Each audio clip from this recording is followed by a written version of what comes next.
there isn't really any truth in any image, and that it's just an impression. So with that knowledge, what I can do is I can free myself from the idea that it has to be perfect, it has to be real, because, I mean, without sounding too out there, what is real?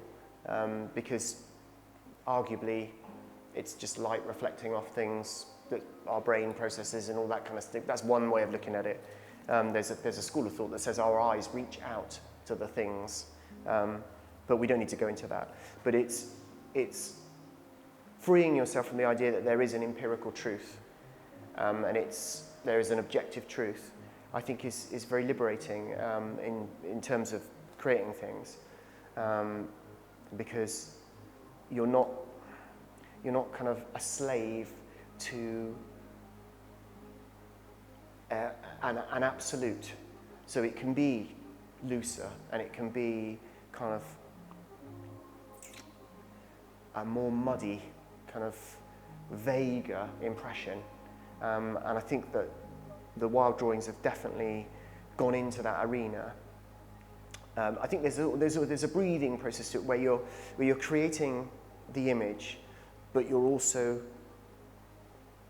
making the actions and the sort of the physical things that create the marks. And sometimes it's more about the actions, and sometimes it's more about the kind of the details of the drawing, and it goes back and forth between the two, and occasionally they'll be in perfect unison, but it's not necessary for that to be the case all the time. And sometimes there's a bit where it's really working and it's all about the marks, and then it'll be back to trying to see what the image is doing as a whole and creating that balance, and it needs a bit more over here, it needs a bit more over there, to kind of just make it work as a whole in a rectangle.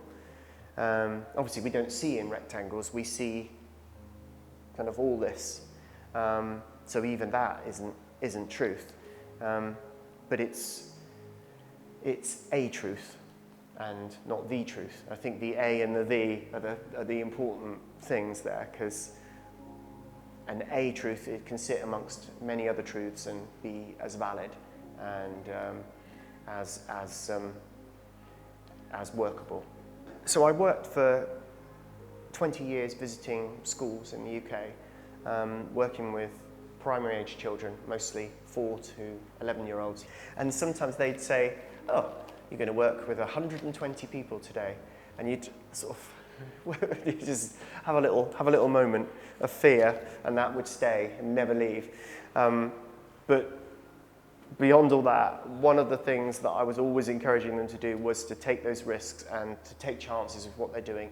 And actually, it wasn't even that all the time. It was just to boldly put the marks on. You can't go wrong. It's so amazing how children can have a kind of a fear. Oh, it's not going to look right. It's not going to go right.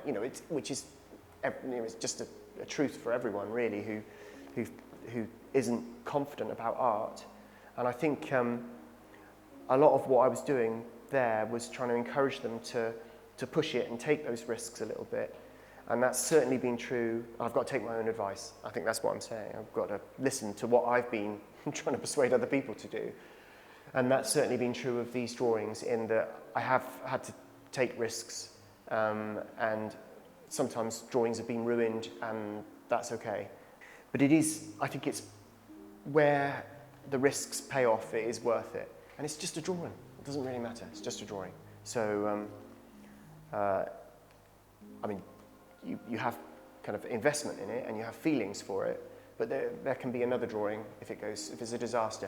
And even in the disasters, there's kind of learning and process, and even I keep everything, and so even in the things that go wrong, you've got that, not a reminder not to take the risk next time, but maybe take the risk in a slightly different way. So there's maybe a bit of knowing to be had. One of the things that I noticed the other day, where when I'm using a pen, it's every little mark is a commitment of sorts. You can't say, well, I don't want that bit.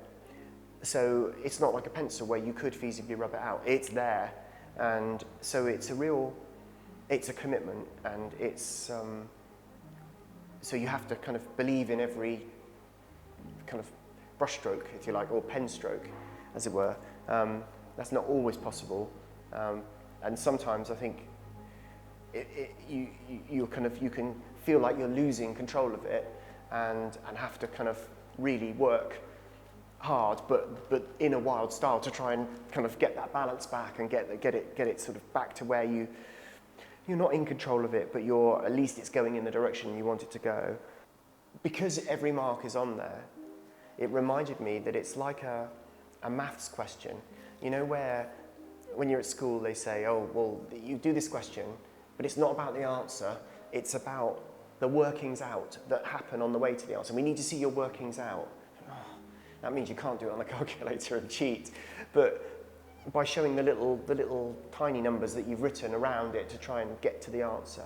And I think the drawings are a little bit like that. So they show the workings out, they show the journey through to the kind of end result. And I've filmed it a couple of times where I've just had a camera taking a picture every second or two, and then you can watch the drawing evolve, which is really lovely as well. But I can see, when I'm looking at them, I can see the workings out as well as, and the workings out is just part of the drawing, but I can see the bits where I've started, and I've sort of, it's kind of foundational stuff. And then there's bits, kind of like, you know, where if someone's got a tattoo, there's the bit where there's the kind of structure of it, and then there's maybe the bit which is the, but there's an honesty to it, I think, because all the workings out are shown. So it's not, there's no subterfuge, because it's all there. And I think where there are marks that I don't want, I have to kind of cover them up. But that's just adding to the, you know, they're still visible, and they're in texture, if not in line. So there's nowhere to hide, and I think that's tremendously liberating, again, because again, it's that freeing thing, because there's nowhere to hide. You may as well just be. And so I suppose it's been that kind of journey as well, where I can just be on show, and if it works for people, it does. If it doesn't, it doesn't. But there's no what's the word, where there's no facade to it, and it's a kind of an honesty. Hopefully, it feels like that's what it's communicating to me, and yeah, that's what it feels when I'm thinking about it. And maybe the ones that don't work as well have a little less of that, and so it doesn't come across.